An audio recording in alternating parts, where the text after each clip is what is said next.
Welcome back to my channel. Please like, subscribe to the channel and turn on notifications to receive the latest notifications. Hope you enjoy listening to the story. The First Epoch. The story continued by Vincent Gilmore. Of Chancery Lane, Solicitor. 1. I write these lines at the request of my friend, Mr. Walter Hartwright.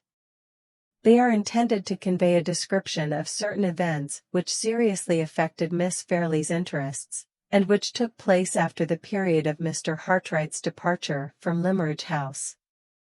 There is no need for me to say whether my own opinion does or does not sanction the disclosure of the remarkable family story, of which my narrative forms an important component part. Mr. Hartwright has taken that responsibility on himself, and circumstances yet to be related will show that he has amply earned the right to do so, if he chooses to exercise it. The plan he has adopted for presenting the story to others, in the most truthful and most vivid manner, requires that it should be told, at each successive stage in the march of events, by the persons who were directly concerned in those events at the time of their occurrence. My appearance here, as narrator, is the necessary consequence of this arrangement. I was present during the sojourn of Sir Percival Glyde in Cumberland, and was personally concerned in one important result of his short residence under Mr. Fairley's roof. It is my duty, therefore, to add these new links to the chain of events, and to take up the chain itself at the point where, for the present only Mr. Hartwright has dropped it. I arrived at Limmeridge House on Friday, the 2nd of November. My object was to remain at Mr. Fairley's until the arrival of Sir Percival Glyde. If that event led to the appointment of any given day for Sir Percival's union with Miss Fairley, I was to take the necessary instructions back with me to London, and to occupy myself in drawing the lady's marriage settlement. On the Friday I was not favoured by Mr. Fairley with an interview. He had been, or had fancied himself to be, an invalid for years past, and he was not well enough to receive me. Miss Holcombe was the first member of the family whom I saw. She met me at the house door, and introduced me to Mr. Hartwright, who had been staying at Limmeridge for some time past. I did not see Miss Fairley until later in the day, at dinner time. She was not looking well, and I was sorry to observe it. She is a sweet lovable girl, as amiable and attentive to every one about her as her excellent mother used to be, though, personally speaking, she takes after her father. Mrs. Fairley had dark eyes and hair, and her elder daughter, Miss Holcombe, strongly reminds me of her. Miss Fairley played to us in the evening, not so well as usual, I thought. We had a rubber at whist, a mere profanation, so far as play was concerned, of that noble game. I had been favourably impressed by Mr. Hartwright on our first introduction to one another, but I soon discovered that he was not free from the social failings incidental to his age. There are 3 things that none of the young men of the present generation can do. They can't sit over their wine, they can't play at whist, and they can't pay a lady a compliment. Mr. Hartwright was no exception to the general rule. Otherwise, even in those early days and on that short acquaintance, he struck me as being a modest and gentlemanlike young man. So the Friday passed. I say nothing about the more serious matters which engaged my attention on that day, the anonymous letter to Miss Fairley, the measures I thought it right to adopt when the matter was mentioned to me, and the conviction I entertained that every possible explanation of the circumstances would be readily afforded by Sir Percival Glyde, having all been fully noticed, as I understand, in the narrative which precedes this. On the Saturday Mr. Hartwright had left before I got down to breakfast. Miss Fairley kept her room all day, and Miss Holcombe appeared to me to be out of spirits. The house was not what it used to be in the time of Mr. and Mrs. Philip Fairley. I took a walk by myself in the forenoon, and looked about at some of the places which I first saw when I was staying at Limmeridge to transact family business, more than 30 years since. They were not what they used to be either. At 2 o'clock, Mr. Fairley sent to say he was well enough to see me. He had not altered, at any rate, since I first knew him. His talk was to the same purpose as usual, all about himself and his ailments, his wonderful coins, and his matchless Rembrandt etchings. The moment I tried to speak of the business that had brought me to his house, he shut his eyes and said I upset him. I persisted in upsetting him by returning again and again to the subject.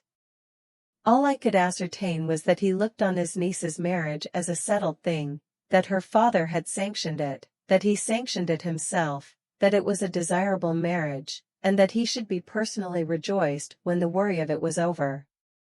As to the settlements, if I would consult his niece, and afterwards dive as deeply as I pleased into my own knowledge of the family affairs, and get everything ready, and limit his share in the business, as guardian, to saying yes, at the right moment, why, of course he would meet my views, and everybody else's views, with infinite pleasure.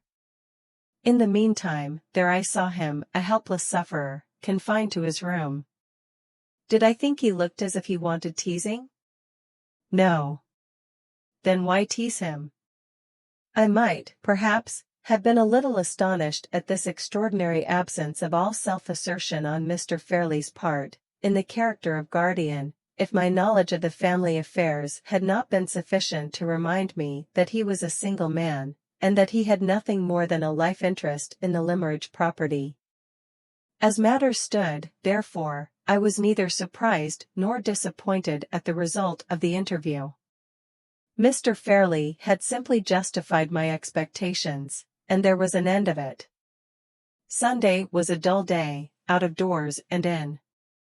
A letter arrived for me from Sir Percival Glyde's solicitor, acknowledging the receipt of my copy of the anonymous letter and my accompanying statement of the case. Miss Fairley joined us in the afternoon, looking pale and depressed, and altogether unlike herself. I had some talk with her, and ventured on a delicate allusion to Sir Percival. She listened and said nothing.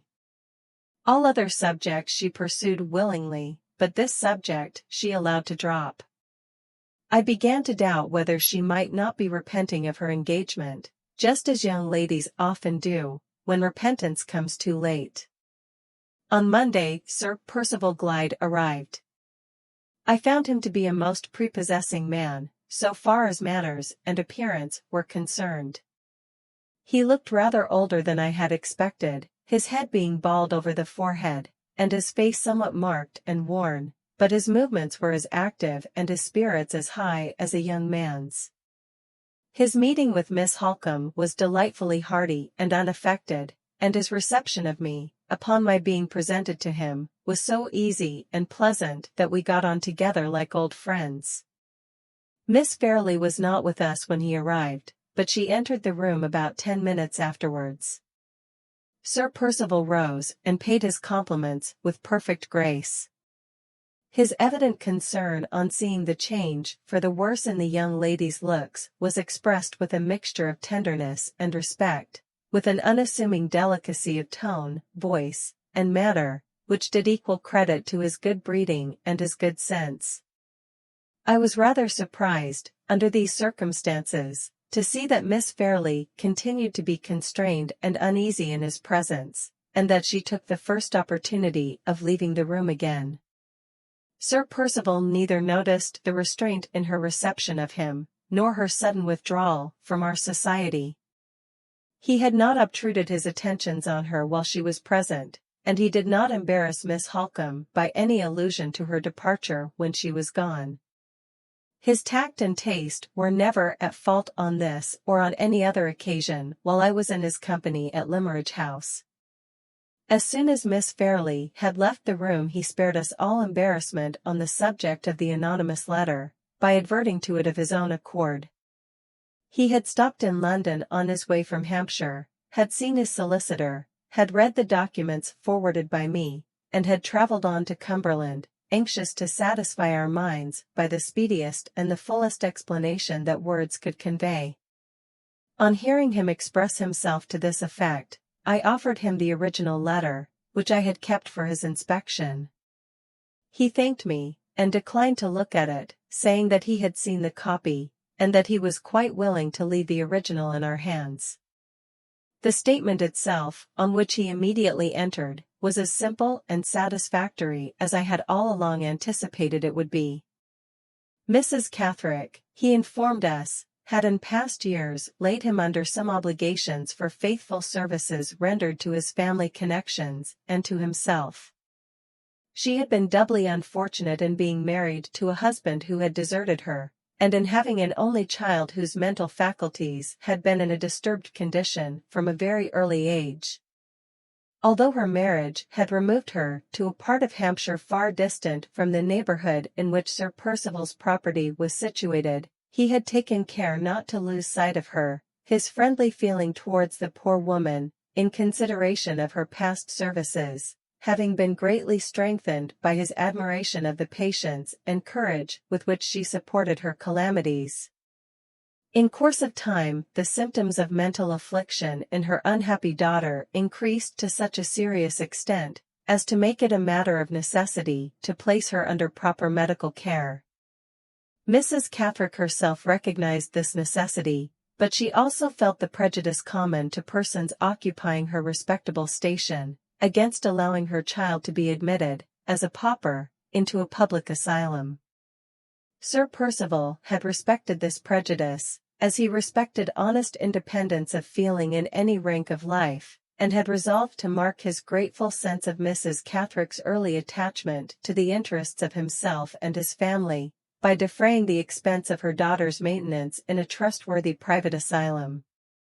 To her mother's regret, and to his own regret, the unfortunate creature had discovered the share which circumstances had induced him to take in placing her under restraint, and had conceived the most intense hatred and distrust of him in consequence. To that hatred and distrust, which had expressed itself in various ways in the asylum, the anonymous letter, written after her escape, was plainly attributable. If Miss Holcomb's or Mr. Gilmore's recollection of the document did not confirm that view, or if they wished for any additional particulars about the asylum, the address of which he mentioned, as well as the names and addresses of the 2 doctors on whose certificates the patient was admitted, he was ready to answer any question and to clear up any uncertainty. He had done his duty to the unhappy young woman, by instructing his solicitor to spare no expense in tracing her, and in restoring her once more to medical care, and he was now only anxious to do his duty towards Miss Fairley and towards her family, in the same plain, straightforward way. I was the first to speak in answer to this appeal. My own course was plain to me. It is the great beauty of the law that it can dispute any human statement, made under any circumstances, and reduced to any form. If I had felt professionally called upon to set up a case against Sir Percival Glyde, on the strength of his own explanation, I could have done so beyond all doubt. But my duty did not lie in this direction, my function was of the purely judicial kind.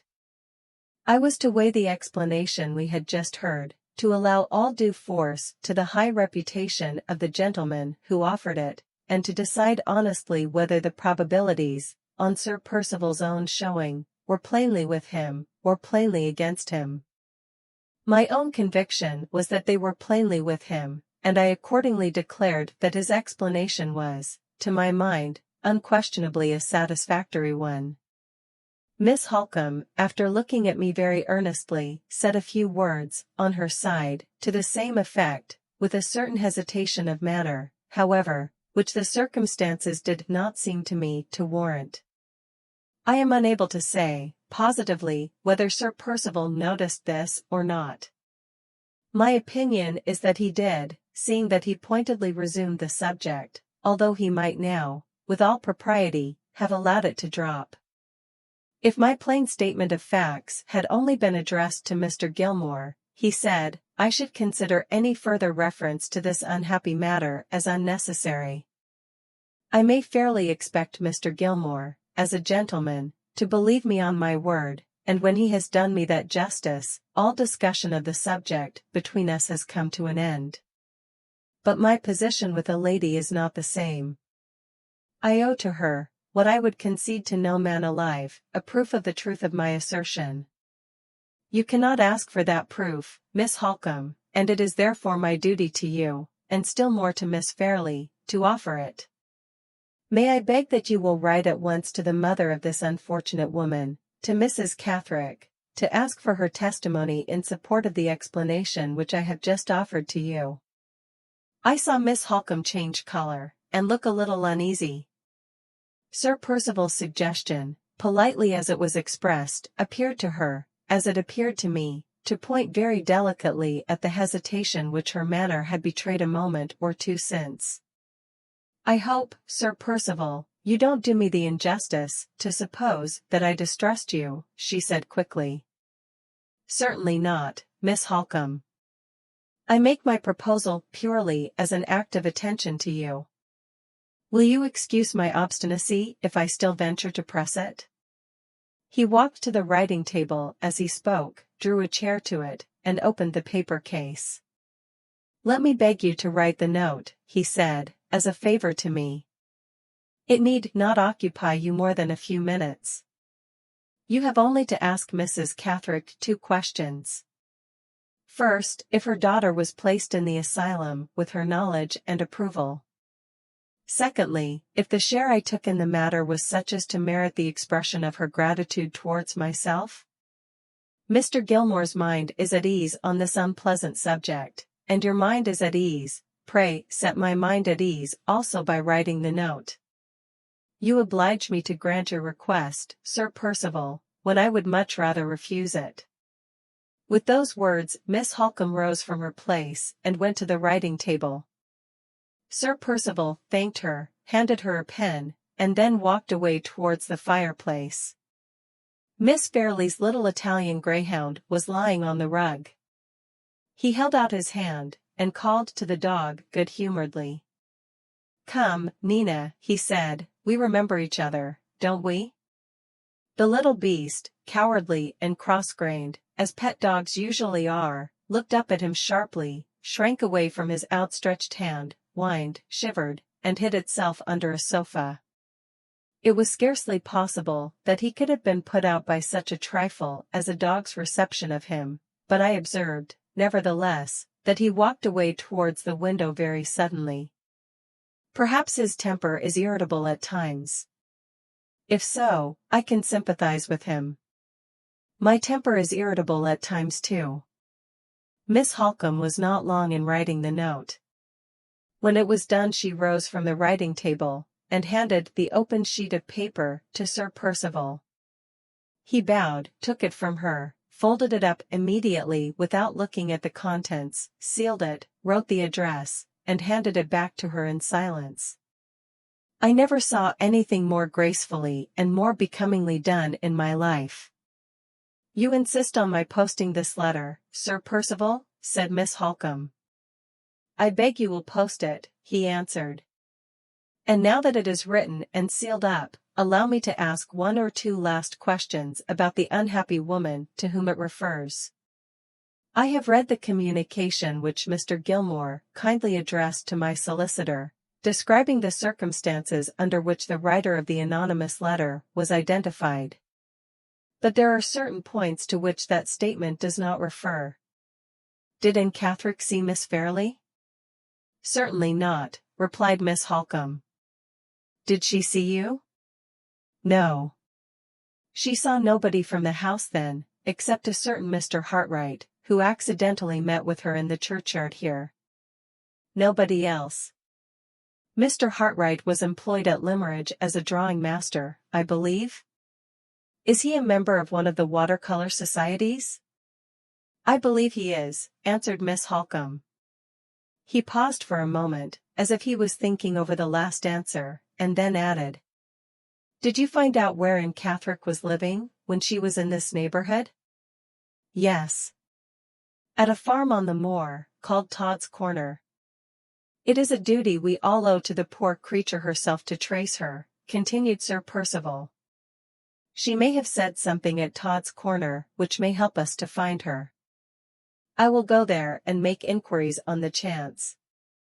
In the meantime, as I cannot prevail on myself to discuss this painful subject with Miss Fairley, may I beg, Miss Holcombe, that you will kindly undertake to give her the necessary explanation, deferring it of course until you have received the reply to that note. Miss Holcombe promised to comply with his request. He thanked her, nodded pleasantly, and left us, to go and establish himself in his own room.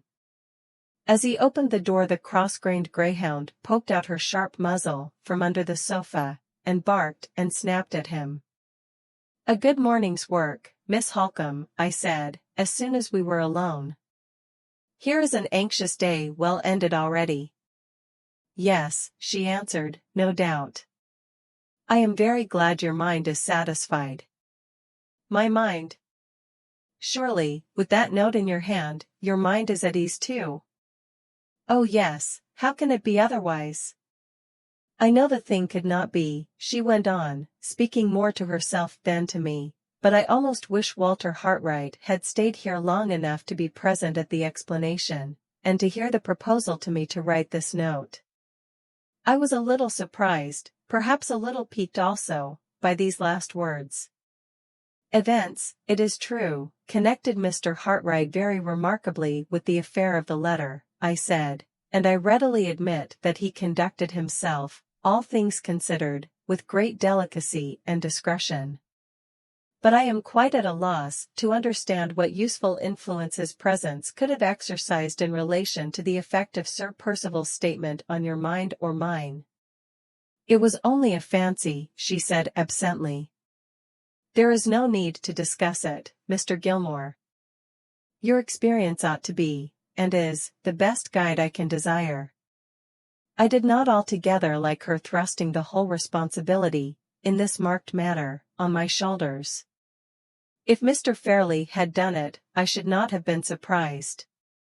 But resolute, clear-minded Miss Holcombe was the very last person in the world whom I should have expected to find shrinking from the expression of an opinion of her own. "If any doubts still trouble you," I said, "why not mention them to me at once? Tell me plainly, have you any reason to distrust Sir Percival Glyde?" "None whatever." "Do you see anything improbable, or contradictory, in his explanation?" "How can I say I do, after the proof he has offered me of the truth of it? Can there be better testimony in his favor, Mr. Gilmore, than the testimony of the woman's mother?" "None better."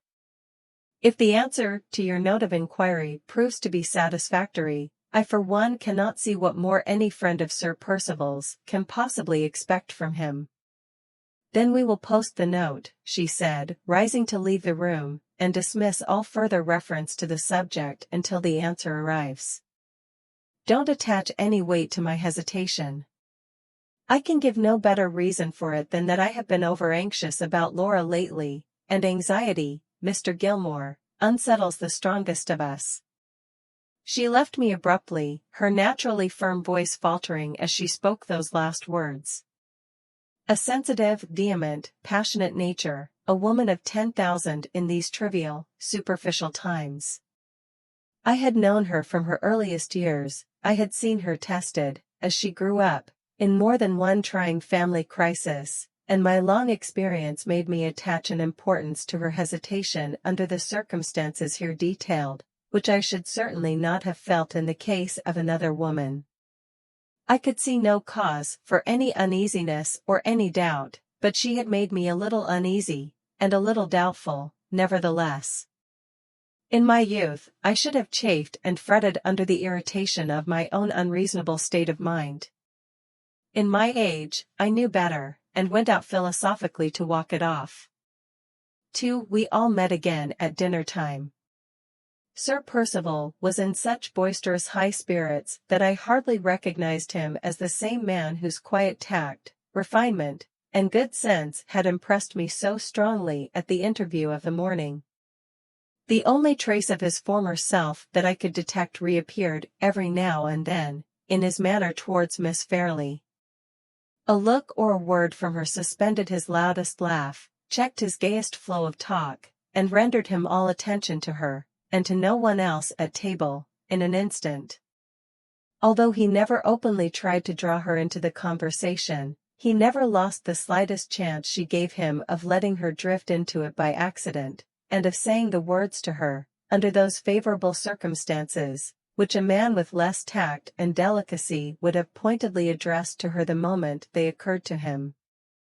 Rather to my surprise, Miss Fairlie appeared to be sensible of his attentions without being moved by them. She was a little confused from time to time when he looked at her, or spoke to her, but she never warmed towards him. Rank, fortune, good breeding, good looks, the respect of a gentleman, and the devotion of a lover were all humbly placed at her feet, and, so far as appearances went, were all offered in vain. On the next day, the Tuesday, Sir Percival went in the morning, taking one of the servants with him as a guide, to Todd's Corner. His inquiries, as I afterwards heard, led to no results. On his return, he had an interview with Mr. Fairlie, and in the afternoon he and Miss Holcombe rode out together. Nothing else happened worthy of record. The evening passed as usual. There was no change in Sir Percival, and no change in Miss Fairlie. The Wednesday's post brought with it an event, the reply from Mrs. Catherick. I took a copy of the document, which I have preserved, and which I may as well present in this place. It ran as follows. Madam, I beg to acknowledge the receipt of your letter, inquiring whether my daughter, Anne, was placed under medical superintendence with my knowledge and approval, and whether the share taken in the matter by Sir Percival Glyde was such as to merit the expression of my gratitude towards that gentleman. Be pleased to accept my answer in the affirmative to both those questions, and believe me to remain your obedient servant, Jane and Catherick. Short, sharp, and to the point, in form rather a business-like letter for a woman to write, in substance as plain a confirmation as could be desired of Sir Percival Glyde's statement. This was my opinion, and with certain minor reservations, Miss Holcombe's opinion also. Sir Percival, when the letter was shown to him, did not appear to be struck by the sharp, short tone of it. He told us that Mrs. Catherick was a woman of few words, a clear-headed, straightforward, unimaginative person, who wrote briefly and plainly, just as she spoke. The next duty to be accomplished, now that the answer had been received, was to acquaint Miss Fairlie with Sir Percival's explanation. Miss Holcombe had undertaken to do this, and had left the room to go to her sister, when she suddenly returned again, and sat down by the easy chair in which I was reading the newspaper. Sir Percival had gone out a minute before to look at the stables, and no one was in the room but ourselves. I suppose we have really and truly done all we can, she said, turning and twisting Mrs. Catherick's letter in her hand. If we are friends of Sir Percival's, who know him and trust him, we have done all, and more than all, that is necessary, I answered, a little annoyed by this return of her hesitation. But if we are enemies who suspect him? That alternative is not even to be thought of, she interposed. We are Sir Percival's friends, and if generosity and forbearance can add to our regard for him, we ought to be Sir Percival's admirers as well. You know that he saw Mr. Fairlie yesterday, and that he afterwards went out with me. Yes. I saw you riding away together. We began the ride by talking about Anne Catherick, and about the singular manner in which Mr. Hartright met with her.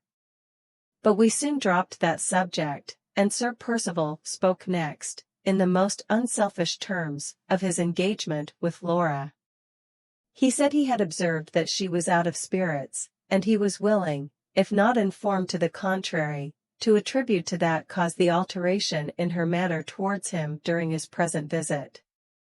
If, however, there was any more serious reason for the change, he would entreat that no constraint might be placed on her inclinations either by Mr. Fairlie or by me. All he asked, in that case, was that she would recall to mind, for the last time, what the circumstances were under which the engagement between them was made, and what his conduct had been from the beginning of the courtship to the present time.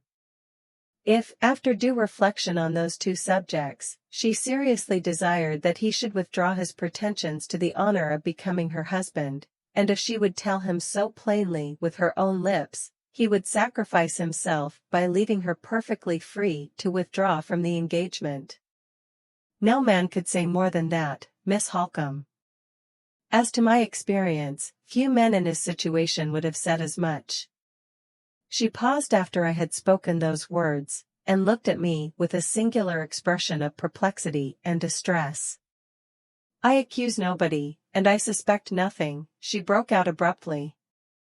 "But I cannot and will not accept the responsibility of persuading Laura to this marriage." "That is exactly the course which Sir Percival Glyde has himself requested you to take," I replied in astonishment. "He has begged you not to force her inclinations. And he indirectly obliges me to force them, if I give her his message." "How can that possibly be?"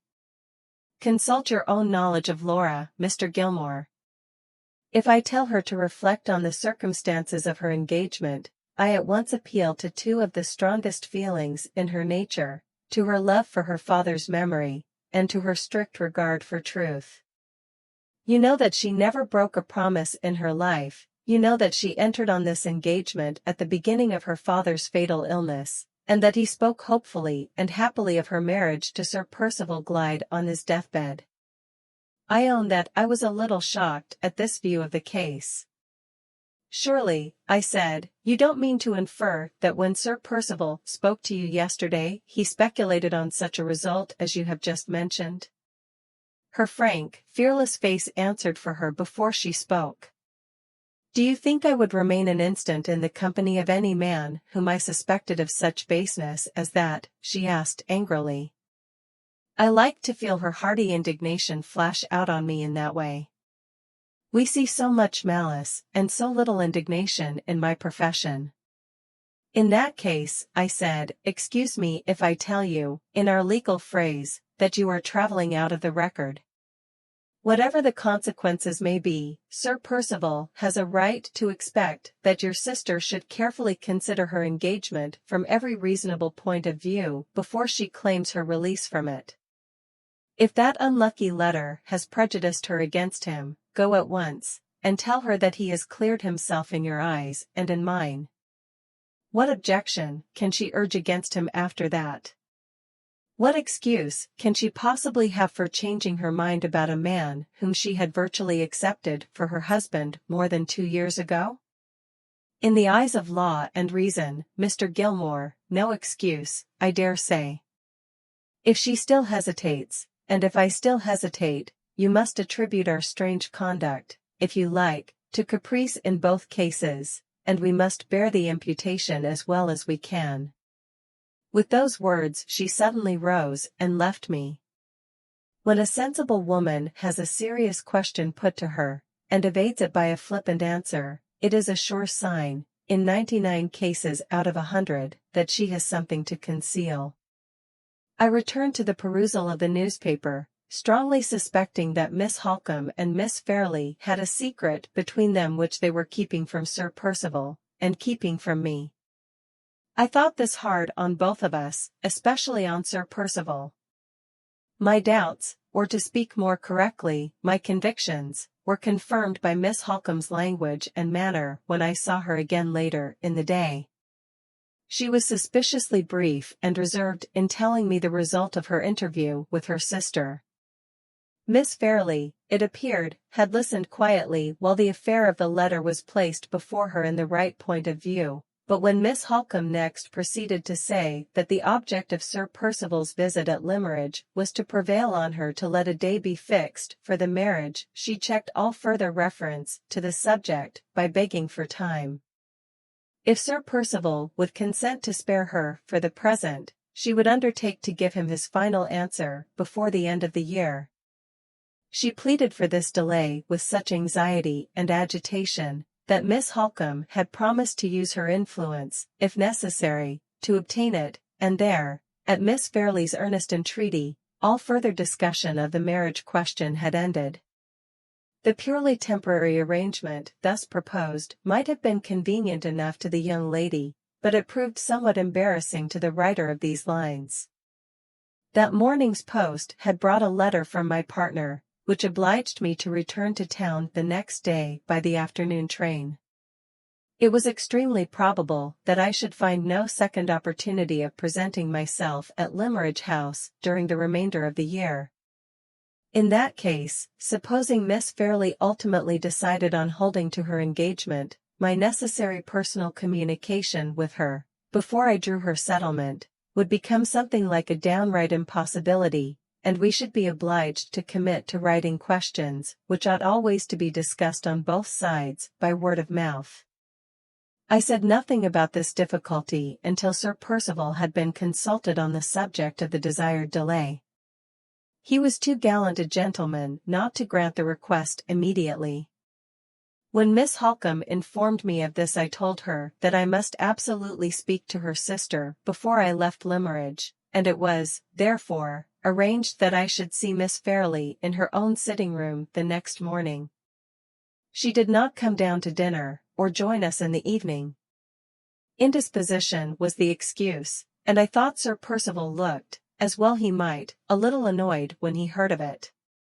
The next morning, as soon as breakfast was over, I went up to Miss Fairley's sitting room. The poor girl looked so pale and sad, and came forward to welcome me so readily and prettily, that the resolution to lecture her on her caprice and indecision, which I had been forming all the way upstairs, failed me on the spot. I led her back to the chair from which she had risen, and placed myself opposite to her. Her cross-grained pet greyhound was in the room, and I fully expected a barking and snapping reception. Strange to say, the whimsical little brute falsified my expectations by jumping into my lap and poking its sharp muzzle familiarly into my hand the moment I sat down. "You used often to sit on my knee when you were a child, my dear," I said, "and now your little dog seems determined to succeed you in the vacant throne. Is that pretty drawing you're doing?" I pointed to a little album which lay on the table by her side and which she had evidently been looking over when I came in. The page that lay open had a small watercolor landscape very neatly mounted on it. This was the drawing which had suggested my question, an idle question enough, but how could I begin to talk of business to her the moment I opened my lips? "No," she said, looking away from the drawing rather confusedly, "it is not my doing." Her fingers had a restless habit, which I remembered in her as a child, of always playing with the first thing that came to hand whenever anyone was talking to her. On this occasion they wandered to the album, and toyed absently about the margin of the little watercolor drawing. The expression of melancholy deepened on her face. She did not look at the drawing, or look at me. Her eyes moved uneasily from object to object in the room, betraying plainly that she suspected what my purpose was in coming to speak to her. Seeing that, I thought it best to get to the purpose with as little delay as possible. "One of the errands, my dear, which brings me here is to bid you good-bye," I began. "I must get back to London today, and, before I leave, I want to have a word with you on the subject of your own affairs." "I am very sorry you are going, Mr. Gilmore," she said, looking at me kindly. "It is like the happy old times to have you here. I hope I may be able to come back and recall those pleasant memories once more," I continued, "but as there is some uncertainty about the future, I must take my opportunity when I can get it, and speak to you now. I am your old lawyer and your old friend, and I may remind you, I am sure, without offense, of the possibility of your marrying Sir Percival Glyde." She took her hand off the little album as suddenly as if it had turned hot and burnt her. Her fingers twined together nervously in her lap, her eyes looked down again at the floor, and an expression of constraint settled on her face, which looked almost like an expression of pain. "Is it absolutely necessary to speak of my marriage engagement?" she asked in low tones. "It is necessary to refer to it," I answered, "but not to dwell on it. Let us merely say that you may marry, or that you may not marry. In the first case, I must be prepared, beforehand, to draw your settlement, and I ought not to do that without, as a matter of politeness, first consulting you. This may be my only chance of hearing what your wishes are. Let us, therefore, suppose the case of your marrying, and let me inform you, in as few words as possible, what your position is now, and what you may make it, if you please, in the future. I explained to her the object of a marriage settlement, and then told her exactly what her prospects were, in the first place, on her coming of age, and in the second place, on the decease of her uncle, marking the distinction between the property in which she had a life interest only, and the property which was left at her own control. She listened attentively, with the constrained expression still on her face, and her hands still nervously clasped together in her lap. And now, I said in conclusion, tell me if you can think of any condition which, in the case we have supposed, you would wish me to make for you, subject, of course, to your guardian's approval, as you are not yet of age. She moved uneasily in her chair, then looked in my face on a sudden very earnestly. If it does happen, she began faintly, if I am. If you are married, I added, helping her out. Don't let him part me from Marian, she cried, with a sudden outbreak of energy. Oh, Mr. Gilmore, pray make it law that Marian is to live with me. Under other circumstances I might, perhaps, have been amused at this essentially feminine interpretation of my question, and of the long explanation which had preceded it. But her looks and tones, when she spoke, were of a kind to make me more than serious, they distressed me. Her words, few as they were, betrayed a desperate clinging to the past which boded ill for the future. Your having Marian Holcombe to live with you can easily be settled by private arrangement, I said. You hardly understood my question, I think. It referred to your own property, to the disposal of your money. Supposing you were to make a will when you come of age, who would you like the money to go to? Marian has been mother and sister both to me, said the good, affectionate girl, her pretty blue eyes glistening while she spoke. May I leave it to Marian, Mr. Gilmore? Certainly, my love, I answered. But remember what a large sum it is. Would you like it all to go to Miss Holcombe? She hesitated, her color came and went, and her hand stole back again to the little album. Not all of it, she said. There is someone else besides Marian. She stopped, her color heightened, and the fingers of the hand that rested upon the album beat gently on the margin of the drawing, as if her memory had set them going mechanically with the remembrance of a favorite tune. You mean some other member of the family besides Miss Holcombe? I suggested, seeing her at a loss to proceed. The heightening color spread to her forehead and her neck, and the nervous fingers suddenly clasped themselves fast round the edge of the book. There is someone else, she said, not noticing my last words, though she had evidently heard them. There is someone else who might like a little keepsake if I might leave it. There would be no harm if I should die first. She paused again. The color that had spread over her cheeks suddenly left them. The hand on the album resigned its hold, trembled a little, and moved the book away from her. She looked at me for an instant, then turned her head aside in the chair. Her handkerchief fell to the floor as she changed her position, and she hurriedly hid her face from me in her hands. Sad. To remember her, as I did, the liveliest, happiest child that ever laughed the day through, and to see her now, in the flower of her age and her beauty, so broken and so brought down as this. In the distress that she caused me, I forgot the years that had passed, and the change they had made in our position towards one another. I moved my chair close to her, and picked up her handkerchief from the carpet, and drew her hands from her face gently. Don't cry, my love, I said, and dried the tears that were gathering in her eyes with my own hand, as if she had been the little Laura Fairley of 10 long years ago. It was the best way I could have taken to compose her. She laid her head on my shoulder, and smiled faintly through her tears. "I am very sorry for forgetting myself," she said artlessly. "I have not been well. I have felt sadly weak and nervous lately, and I often cry without reason when I am alone. I am better now. I can answer you as I ought, Mr. Gilmore, I can indeed." "No, no, my dear," I replied, "we will consider the subject as done with for the present. You have said enough to sanction my taking the best possible care of your interests, and we can settle details at another opportunity. Let us have done with business now, and talk of something else." I led her at once into speaking on other topics. In 10 minutes' time she was in better spirits, and I rose to take my leave.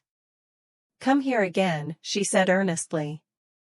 "I will try to be worthier of your kind feeling for me and for my interests if you will only come again." Still clinging to the past, that past which I represented to her, in my way, as Miss Holcombe did in hers. It troubled me sorely to see her looking back, at the beginning of her career, just as I look back at the end of mine.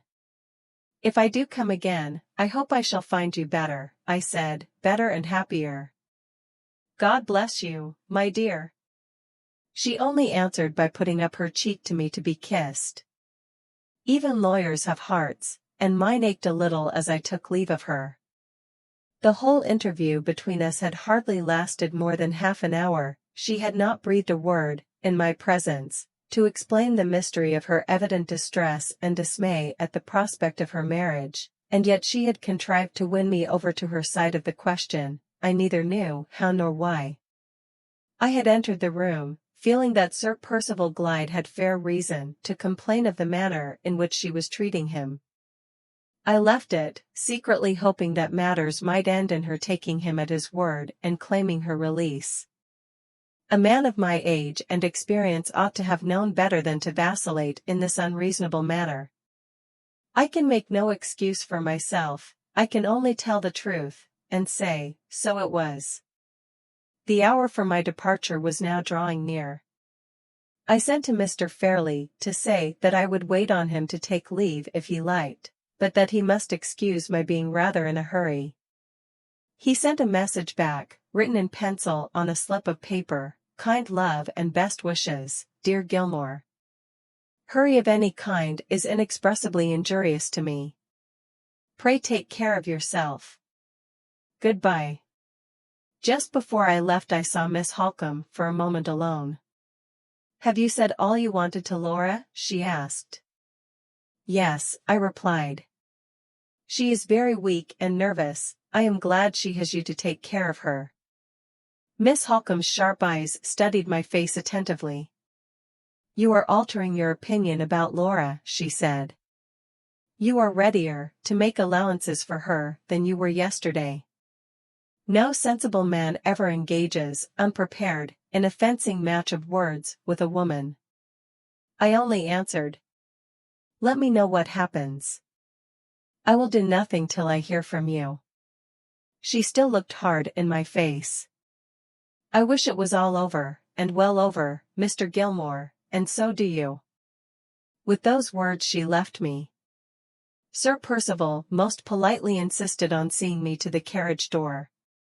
"If you are ever in my neighborhood," he said, "pray don't forget that I am sincerely anxious to improve our acquaintance.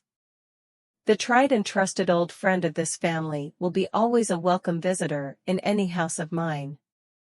A really irresistible man, courteous, considerate, delightfully free from pride, a gentleman, every inch of him." As I drove away to the station I felt as if I could cheerfully do anything to promote the interests of Sir Percival Glyde, anything in the world, except drawing the marriage settlement of his wife. 3 weeks passed, after my return to London, without the receipt of any communication from Miss Holcombe. On the 8th day a letter in her handwriting was placed among the other letters on my table. It announced that Sir Percival Glyde had been definitely accepted, and that the marriage was to take place, as he had originally desired, before the end of the year. In all probability, the ceremony would be performed during the last fortnight in December. Miss Fairley's 21st birthday was late in March. She would, therefore, by this arrangement, become Sir Percival's wife about 3 months before she was of age. I ought not to have been surprised, I ought not to have been sorry, but I was surprised and sorry, nevertheless. Some little disappointment, caused by the unsatisfactory shortness of Miss Holcombe's letter, mingled itself with these feelings, and contributed its share towards upsetting my serenity for the day. In 6 lines, my correspondent announced the proposed marriage. In 3 more, she told me that Sir Percival had left Cumberland to return to his house in Hampshire, and in 2 concluding sentences she informed me, first, that Laura was sadly in want of change and cheerful society, secondly, that she had resolved to try the effect of some such change forthwith, by taking her sister away with her on a visit to certain old friends in Yorkshire. There the letter ended, without a word to explain what the circumstances were which had decided Miss Fairley to accept Sir Percival Glyde in 1 short week from the time when I had last seen her. At a later period the cause of this sudden determination was fully explained to me. It is not my business to relate it imperfectly, on hearsay evidence.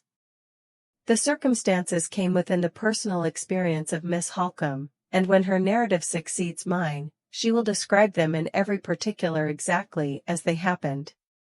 In the meantime, the plain duty for me to perform, before I, in my turn, lay down my pen and withdraw from the story, is to relate the one remaining event connected with Miss Fairley's proposed marriage in which I was concerned, namely, the drawing of the settlement.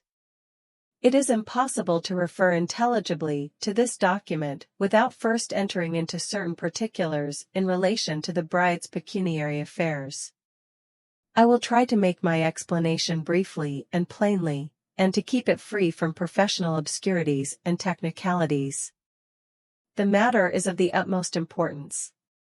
I warn all readers of these lines that Miss Fairley's inheritance is a very serious part of Miss Fairley's story, and that Mr. Gilmore's experience, in this particular, must be their experience also, if they wish to understand the narratives which are yet to come. Miss Fairley's expectations, then, were of a twofold kind, comprising her possible inheritance of real property, or land, when her uncle died, and her absolute inheritance of personal property, or money, when she came of age. Let us take the land first. In the time of Miss Fairley's paternal grandfather, whom we will call Mr. Fairley, the elder, the entailed succession to the Limeridge estate stood thus. Mr. Fairley, the elder, died and left 3 sons, Philip, Frederick, and Arthur. As eldest son, Philip succeeded to the estate. If he died without leaving a son, the property went to the second brother, Frederick, and if Frederick died also without leaving a son, the property went to the third brother, Arthur. As events turned out, Mr. Philip Fairley died leaving an only daughter, the Laura of this story, and the estate, in consequence, went, in course of law, to the second brother, Frederick, a single man.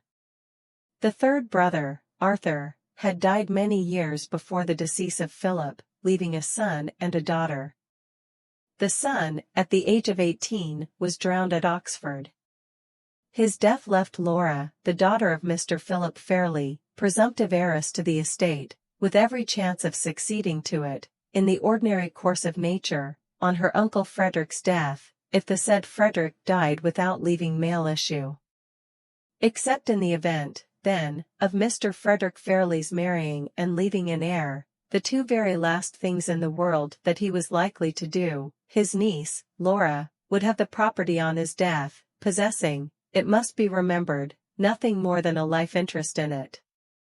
If she died single or died childless, the estate would revert to her cousin, Magdalen, the daughter of Mr. Arthur Fairley. If she married, with a proper settlement, or, in other words, with the settlement I meant to make for her, the income from the estate, a good 3,000 a year, would, during her lifetime, be at her own disposal. If she died before her husband, he would naturally expect to be left in the enjoyment of the income, for his lifetime. If she had a son, that son would be the heir, to the exclusion of her cousin Magdalen. Thus, Sir Percival's prospects in marrying Miss Fairlie, so far as his wife's expectations from real property were concerned, promised him these two advantages: on Mr. Frederick Fairlie's death, first, the use of 3,000 a year, by his wife's permission, while she lived, and in his own right, on her death, if he survived her, and, secondly, the inheritance of Limmeridge for his son, if he had one. So much for the landed property, and for the disposal of the income from it, on the occasion of Miss Fairlie's marriage. Thus far, no difficulty or difference of opinion on the lady's settlement was at all likely to arise between Sir Percival's lawyer and myself. The personal estate, or, in other words, the money to which Miss Fairlie would become entitled on reaching the age of 21 years, is the next point to consider. This part of her inheritance was, in itself, a comfortable little fortune. It was derived under her father's will, and it amounted to the sum of £20,000. Besides this, she had a life interest in £10,000 more, which latter amount was to go, on her decease, to her Aunt Eleanor, her father's only sister. It will greatly assist in setting the family affairs before the reader in the clearest possible light, if I stop here for a moment, to explain why the aunt had been kept waiting for her legacy until the death of the niece. Mr. Philip Fairlie had lived on excellent terms with his sister Eleanor, as long as she remained a single woman. But when her marriage took place, somewhat late in life, and when that marriage united her to an Italian gentleman named Fosco, or, rather, to an Italian nobleman, seeing that he rejoiced in the title of Count, Mr. Fairlie disapproved of her conduct so strongly that he ceased to hold any communication with her, and even went the length of striking her name out of his will. The other members of the family all thought this serious manifestation of resentment at his sister's marriage more or less unreasonable. Count Fosco, though not a rich man, was not a penniless adventurer either. He had a small, but sufficient income of his own. He had lived many years in England, and he held an excellent position in society. These recommendations, however, availed nothing with Mr. Fairlie. In many of his opinions he was an Englishman of the old school, and he hated a foreigner simply and solely because he was a foreigner. The utmost that he could be prevailed on to do, in after years, mainly at Miss Fairlie's intercession, was to restore his sister's name to its former place in his will, but to keep her waiting for her legacy by giving the income of the money to his daughter for life, and the money itself, if her aunt died before her, to her cousin Magdalen. Considering the relative ages of the two ladies, the aunt's chance, in the ordinary course of nature, of receiving the £10,000, was thus rendered doubtful in the extreme, and Madame Fosco resented her brother's treatment of her as unjustly as usual in such cases, by refusing to see her niece, and declining to believe that Miss Fairlie's intercession had ever been exerted to restore her name to Mr. Fairlie's will. Such was the history of the £10,000. Here again no difficulty could arise with Sir Percival's legal adviser. The income would be at the wife's disposal, and the principal would go to her aunt or her cousin on her death. All preliminary explanations being now cleared out of the way, I come at last to the real knot of the case, to the £20,000. This sum was absolutely Miss Fairlie's own on her completing her 21st year, and the whole future disposition of it depended, in the first instance, on the conditions I could obtain for her in her marriage settlement. The other clauses contained in that document were of a formal kind, and need not be recited here. But the clause relating to the money is too important to be passed over. A few lines will be sufficient to give the necessary abstract of it. My stipulation in regard to the £20,000 was simply this: the whole amount was to be settled so as to give the income to the lady for her life, afterwards to Sir Percival for his life, and the principal to the children of the marriage. In default of issue, the principal was to be disposed of as the lady might by her will direct, for which purpose I reserved to her the right of making a will. The effect of these conditions may be thus summed up. If Lady Glyde died without leaving children, her half-sister Miss Holcombe, and any other relatives or friends whom she might be anxious to benefit, would, on her husband's death, divide among them such shares of her money as she desired them to have. If, on the other hand, she died leaving children, then their interest, naturally and necessarily, superseded all other interests whatsoever. This was the clause, and no one who reads it can fail, I think, to agree with me that it meted out equal justice to all parties. We shall see how my proposals were met on the husband's side. At the time when Miss Holcombe's letter reached me, I was even more busily occupied than usual. But I contrived to make leisure for the settlement. I had drawn it, and had sent it for approval to Sir Percival's solicitor, in less than a week from the time when Miss Holcombe had informed me of the proposed marriage. After a lapse of 2 days, the document was returned to me, with notes and remarks of the baronet's lawyer.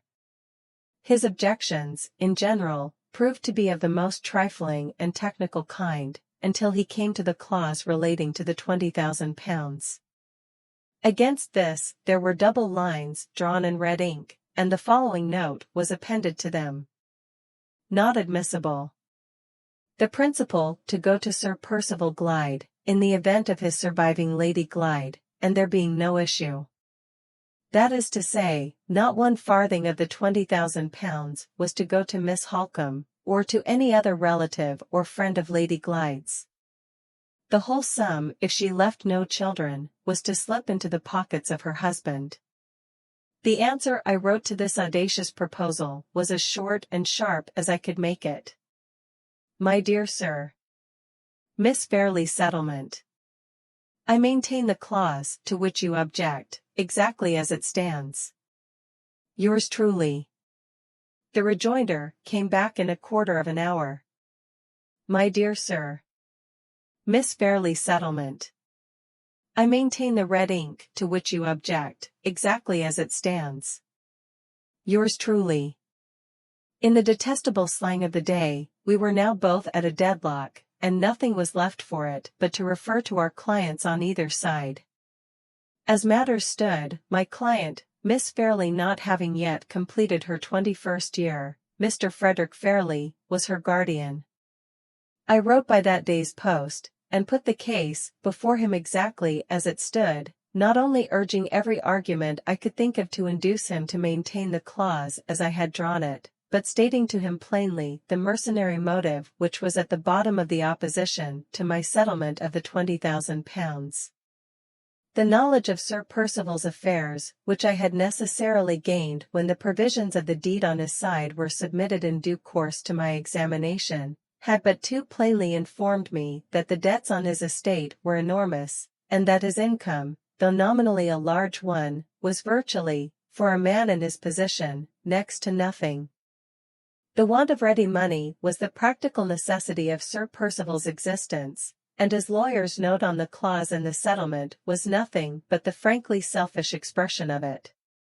Mr. Fairley's answer reached me by return of post, and proved to be wandering and irrelevant in the extreme. Turned into plain English, it practically expressed itself to this effect: would dear Gilmore be so very obliging as not to worry his friend and client about such a trifle as a remote contingency? Was it likely that a young woman of 21 would die before a man of 45, and die without children? On the other hand, in such a miserable world as this, was it possible to overestimate the value of peace and quietness? If those two heavenly blessings were offered in exchange for such an earthly trifle as a remote chance of £20,000, was it not a fair bargain? Surely, yes. Then why not make it? I threw the letter away in disgust. Just as it had fluttered to the ground, there was a knock at my door, and Sir Percival's solicitor, Mr. Merriman, was shown in. There are many varieties of sharp practitioners in this world, but I think the hardest of all to deal with are the men who overreach you under the disguise of inveterate good humor. A fat, well-fed, smiling, friendly man of business is of all parties to a bargain the most hopeless to deal with. Mr. Merriman was one of this class. "And how is good Mr. Gilmore?" he began, all in a glow with the warmth of his own amiability. "Glad to see you, sir, in such excellent health. I was passing your door, and I thought I would look in case you might have something to say to me. Now pray do let us settle this little difference of ours by word of mouth, if we can. Have you heard from your client yet?" "Yes." "Have you heard from yours?" "My dear, good sir, I wish I had heard from him to any purpose. I wish, with all my heart, the responsibility was off my shoulders, but he is obstinate, or let me rather say, resolute, and he won't take it off. Merriman, I leave details to you. Do what you think right for my interests, and consider me as having personally withdrawn from the business until it is all over." Those were Sir Percival's words a fortnight ago, and all I can get him to do now is to repeat them. I am not a hard man, Mr. Gilmore, as you know. Personally and privately, I do assure you, I should like to sponge out that note of mine at this very moment. But if Sir Percival won't go into the matter, if Sir Percival will blindly leave all his interests in my sole care, what course can I possibly take except the course of asserting them? My hands are bound, don't you see, my dear sir, my hands are bound. You maintain your note on the clause, then, to the letter? I said. Yes, deuce take it. I have no other alternative. He walked to the fireplace and warmed himself, humming the fag end of a tune in a rich convivial bass voice. What does your side say? He went on. Now pray tell me, what does your side say? I was ashamed to tell him. I attempted to gain time, nay, I did worse. My legal instincts got the better of me, and I even tried to bargain. £20,000 is rather a large sum to be given up by the lady's friends at 2 days' notice, I said. Very true, replied Mr. Merriman, looking down thoughtfully at his boots. Properly put, sir, most properly put. A compromise, recognizing the interests of the lady's family as well as the interests of the husband, might not perhaps have frightened my client quite so much, I went on. Come, come. This contingency resolves itself into a matter of bargaining after all. What is the least you will take? The least we will take, said Mr. Merriman, is £19,999 19 shillings and 11 3 farthings. Ha! Ha! Ha! Excuse me, Mr. Gilmore. I must have my little joke. Little enough, I remarked. The joke is just worth the odd farthing it was made for. Mr. Merriman was delighted. He laughed over my retort till the room rang again. I was not half so good-humored on my side. I came back to business, and closed the interview. This is Friday, I said. Give us till Tuesday next for our final answer. By all means, replied Mr. Merriman. Longer, my dear sir, if you like. He took up his hat to go, and then addressed me again. By the way, he said, your clients in Cumberland have not heard anything more of the woman who wrote the anonymous letter, have they? Nothing more, I answered. Have you found no trace of her? Not yet, said my legal friend. But we don't despair. Sir Percival has his suspicions that somebody is keeping her in hiding, and we are having that somebody watched. You mean the old woman who was with her in Cumberland, I said. Quite another party, sir, answered Mr. Merriman. We don't happen to have laid hands on the old woman yet. Our somebody is a man. We have got him close under our eye here in London, and we strongly suspect he had something to do with helping her in the first instance to escape from the asylum. Sir Percival wanted to question him at once, but I said, no. Questioning him will only put him on his guard. Watch him, and wait. We shall see what happens. A dangerous woman to be at large, Mr. Gilmore. Nobody knows what she may do next. I wish you good morning, sir. On Tuesday next I shall hope for the pleasure of hearing from you. He smiled amiably and went out. My mind had been rather absent during the latter part of the conversation with my legal friend. I was so anxious about the matter of the settlement that I had little attention to give to any other subject, and the moment I was left alone again I began to think over what my next proceeding ought to be. In the case of any other client I should have acted on my instructions, however personally distasteful to me, and have given up the point about the £20,000 on the spot. But I could not act with this businesslike indifference towards Miss Fairlie. I had an honest feeling of affection and admiration for her. I remembered gratefully that her father had been the kindest patron and friend to me that ever man had. I had felt towards her while I was drawing the settlement as I might have felt, if I had not been an old bachelor, towards a daughter of my own, and I was determined to spare no personal sacrifice in her service and where her interests were concerned. Writing a second time to Mr. Fairlie was not to be thought of. It would only be giving him a second opportunity of slipping through my fingers. Seeing him and personally remonstrating with him might possibly be of more use. The next day was Saturday. I determined to take a return ticket and jolt my old bones down to Cumberland, on the chance of persuading him to adopt the just, the independent, and the honorable course. It was a poor chance enough, no doubt, but when I had tried it my conscience would be at ease. I should then have done all that a man in my position could do to serve the interests of my old friend's only child. The weather on Saturday was beautiful, a west wind and a bright sun. Having felt latterly a return of that fullness and oppression of the head, against which my doctor warned me so seriously more than 2 years since, I resolved to take the opportunity of getting a little extra exercise by sending my bag on before me and walking to the terminus in Euston Square. As I came out into Holborn a gentleman walking by rapidly stopped and spoke to me. It was Mr. Walter Hartright. If he had not been the first to greet me, I should certainly have passed him. He was so changed that I hardly knew him again. His face looked pale and haggard, his manner was hurried and uncertain, and his dress, which I remembered as neat and gentlemanlike when I saw him at Limmeridge, was so slovenly now that I should really have been ashamed of the appearance of it on one of my own clerks. "Have you been long back from Cumberland?" he asked. "I heard from Miss Holcombe lately. I am aware that Sir Percival Glyde's explanation has been considered satisfactory. Will the marriage take place soon? Do you happen to know Mr. Gilmore?" He spoke so fast, and crowded his questions together so strangely and confusedly, that I could hardly follow him.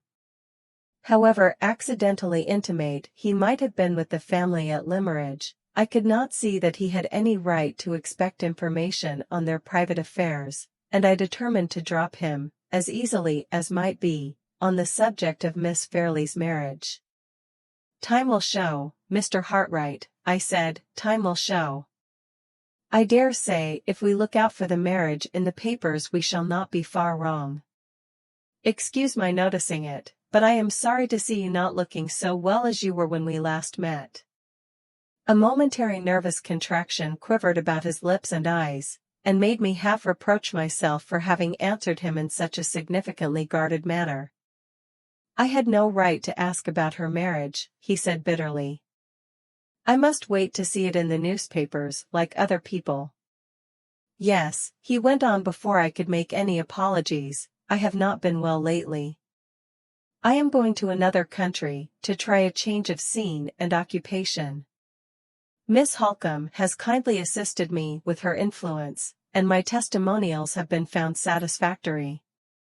It is a long distance off, but I don't care where I go, what the climate is, or how long I am away." He looked about him while he said this at the throng of strangers passing us by on either side, in a strange, suspicious manner, as if he thought that some of them might be watching us. "I wish you well through it, and safe back again," I said, and then added, so as not to keep him altogether at arm's length on the subject of the Fairleys, "I am going down to Limeridge today on business. Miss Holcombe and Miss Fairley are away just now on a visit to some friends in Yorkshire." His eyes brightened, and he seemed about to say something in answer, but the same momentary nervous spasm crossed his face again. He took my hand, pressed it hard, and disappeared among the crowd without saying another word. Though he was little more than a stranger to me, I waited for a moment, looking after him almost with a feeling of regret. I had gained in my profession sufficient experience of young men to know what the outward signs and tokens were of their beginning to go wrong, and when I resumed my walk to the railway, I am sorry to say I felt more than doubtful about Mr. Hartright's future. For leaving by an early train, I got to Limeridge in time for dinner. The house was oppressively empty and dull. I had expected that good Mrs. Vesey would have been company for me in the absence of the young ladies, but she was confined to her room by a cold. The servants were so surprised at seeing me that they hurried and bustled absurdly, and made all sorts of annoying mistakes. Even the butler, who was old enough to have known better, brought me a bottle of port that was chilled. The reports of Mr. Fairley's health were just as usual, and when I sent up a message to announce my arrival, I was told that he would be delighted to see me the next morning, but that the sudden news of my appearance had prostrated him with palpitations for the rest of the evening. The wind howled dismally all night, and strange cracking and groaning noises sounded here, there, and everywhere in the empty house. I slept as wretchedly as possible, and got up in a mighty bad humor to breakfast by myself the next morning. At 10 o'clock I was conducted to Mr. Fairley's apartments. He was in his usual room, his usual chair, and his usual aggravating state of mind and body. When I went in, his valet was standing before him, holding up for inspection a heavy volume of etchings, as long and as broad as my office writing desk. The miserable foreigner grinned in the most abject manner, and looked ready to drop with fatigue, while his master composedly turned over the etchings, and brought their hidden beauties to light with the help of a magnifying glass. "You very best of good old friends," said Mr. Fairley, leaning back lazily, before he could look at me. "Are you quite well? How nice of you to come here and see me in my solitude. Dear Gilmore."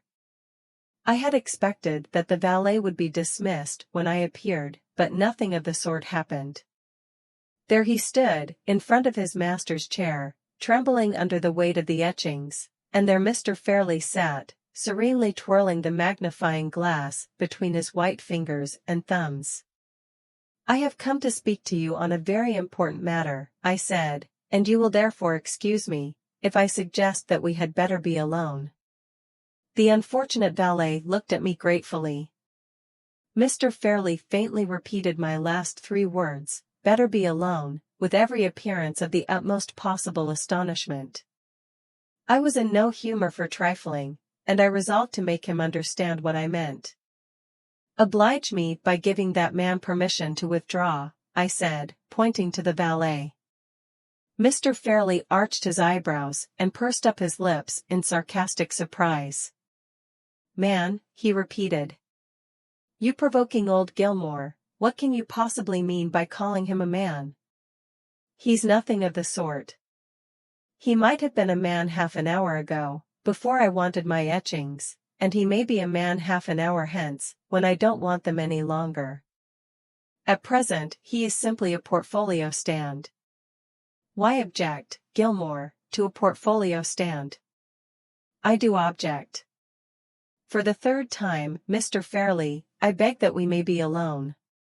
My tone and manner left him no alternative but to comply with my request. He looked at the servant, and pointed peevishly to a chair at his side. "Put down the etchings and go away," he said. Don't upset me by losing my place. Have you, or have you not, lost my place? Are you sure you have not? And have you put my handbell quite within my reach? Yes? Then why the devil don't you go? The valet went out. Mr. Fairley twisted himself round in his chair, polished the magnifying glass with his delicate cambric handkerchief, and indulged himself with a sidelong inspection of the open volume of etchings. It was not easy to keep my temper under these circumstances, but I did keep it. I have come here at great personal inconvenience, I said, to serve the interests of your niece and your family, and I think I have established some slight claim to be favored with your attention in return. Don't bully me, exclaimed Mr. Fairley, falling back helplessly in the chair, and closing his eyes. Please don't bully me. I'm not strong enough. I was determined not to let him provoke me, for Laura Fairley's sake. My object, I went on, is to entreat you to reconsider your letter, and not to force me to abandon the just rights of your niece, and of all who belong to her. Let me state the case to you once more, and for the last time. Mr. Fairley shook his head and sighed piteously. This is heartless of you, Gilmore, very heartless, he said. Never mind, go on. I put all the points to him carefully, I set the matter before him in every conceivable light. He lay back in the chair the whole time I was speaking with his eyes closed. When I had done, he opened them indolently, took his silver smelling bottle from the table, and sniffed at it with an air of gentle relish. Good Gilmore, he said between the sniffs, how very nice this is of you. How you reconcile one to human nature. Give me a plain answer to a plain question, Mr. Fairley. I tell you again, Sir Percival Glyde has no shadow of a claim to expect more than the income of the money. The money itself, if your niece has no children, ought to be under her control, and to return to her family. If you stand firm, Sir Percival must give way, he must give way, I tell you, or he exposes himself to the base imputation of marrying Miss Fairley entirely from mercenary motives. Mr. Fairley shook the silver-smelling bottle at me playfully. You dear old Gilmore, how you do hate rank and family, don't you? How you detest Glyde, because he happens to be a baronet. What a radical you are, oh, dear me, what a radical you are. A radical. I could put up with a good deal of provocation, but, after holding the soundest conservative principles all my life, I could not put up with being called a radical. My blood boiled at it, I started out of my chair, I was speechless with indignation. Don't shake the room, cried Mr. Fairley, for heaven's sake, don't shake the room. Worthiest of all possible Gilmores, I meant no offense. My own views are so extremely liberal that I think I am a radical myself. Yes. We are a pair of radicals. Please don't be angry. I can't quarrel, I haven't stamina enough. Shall we drop the subject? Yes. Come and look at these sweet etchings. Do let me teach you to understand the heavenly pearliness of these lines. Do now, there's a good Gilmore. While he was maundering on in this way I was, fortunately for my own self-respect, returning to my senses. When I spoke again I was composed enough to treat his impertinence with the silent contempt that it deserved. You are entirely wrong, sir, I said, in supposing that I speak from any prejudice against Sir Percival Glyde. I may regret that he has so unreservedly resigned himself in this matter to his lawyer's direction as to make any appeal to himself impossible, but I am not prejudiced against him. What I have said would equally apply to any other man in his situation, high or low. The principle I maintain is a recognized principle. If you were to apply at the nearest town here, to the first respectable solicitor you could find, he would tell you as a stranger what I tell you as a friend. He would inform you that it is against all rule to abandon the lady's money entirely to the man she marries. He would decline, on grounds of common legal caution, to give the husband, under any circumstances whatever, an interest of £20,000 in his wife's death. Would he really, Gilmore? Said Mr. Fairley. If he said anything half so horrid, I do assure you I should tinkle my bell for Lewis, and have him sent out of the house immediately.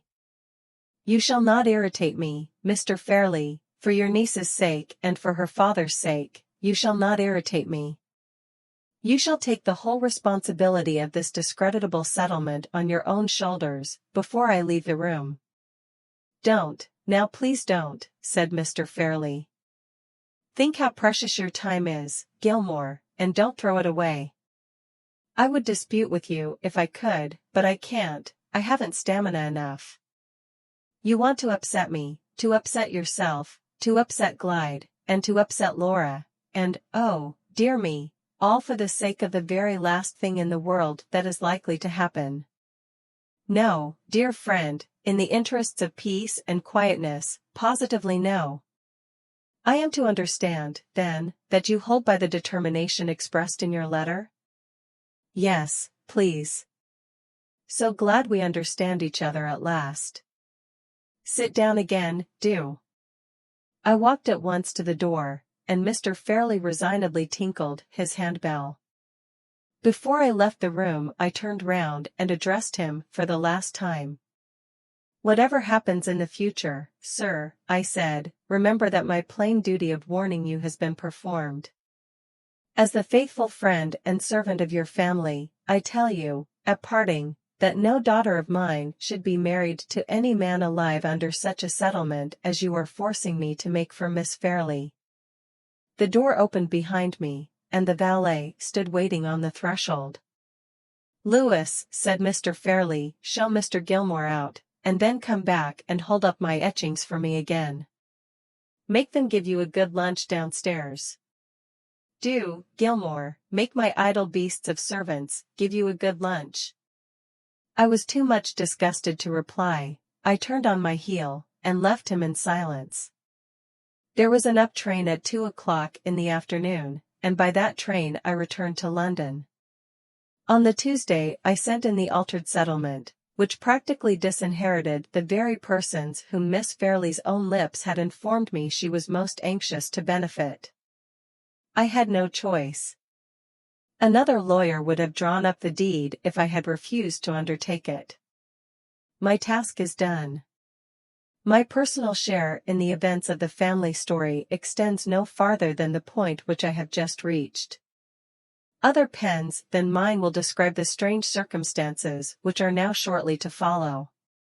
Seriously and sorrowfully, I close this brief record. Seriously and sorrowfully, I repeat here the parting words that I spoke at Limeridge House. No daughter of mine should have been married to any man alive under such a settlement as I was compelled to make for Laura Fairley. The end of Mr. Gilmore's narrative.